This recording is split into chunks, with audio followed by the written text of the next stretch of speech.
کہتا ہے کہ یا ایتھا الامۃ فبناء الاموات اعمال القوالات علی الاسافیل ادفعی الجمرات. کیا رے ہو چولہے کی آگ کو پانی کے بجائے پیشاب سے بجھانے والی بد کردار لونڈیوں کی اولادوں.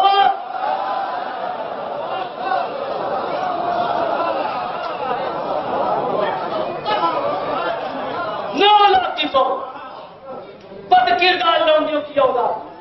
یہ علی اکبر دور جاہلیت کی طرف ان کو لے جا رہے ہیں. رسول کی رسالت سے پہلے جب قحط پڑا, پانی نہ تھا, بچے ماں سے کہتے تھے اماں چولہے کی آگ کو بجھا دو, تو علی اکبر کہہ رہا ہے کہ چولہے کی آگ کو بجھانے والی بد کردار لونڈیوں کی اولاد ہو. حل یخفف العاقل الاحوات بعلاج الکمکام.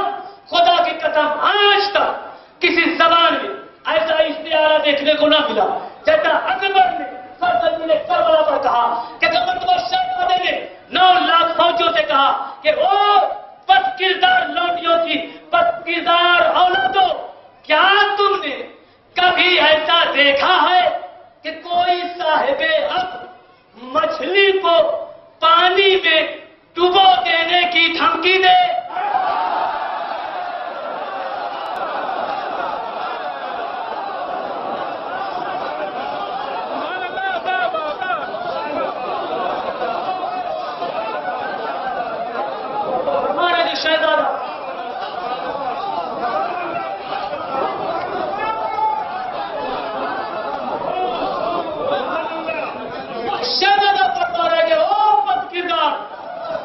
لونڈیوں کی اولادوں, کیا تم نے کبھی ایسا صاحب عقل دیکھا ہے کہ جو مچھلی کو پانی میں ڈبونے کی دھمکی دے؟ منا کیفا بأبناء اللہ بالغمات فیقوم بالحمام. کہ او چاہیے جب دنیا میں کوئی ایسا صاحب عقل نہیں کہ جو مچھلی کو پانی میں ڈبونے کی دھمکی دے, تو تم موت سے کھیلنے والے کی اولاد کو موت سے ڈراتے ہو.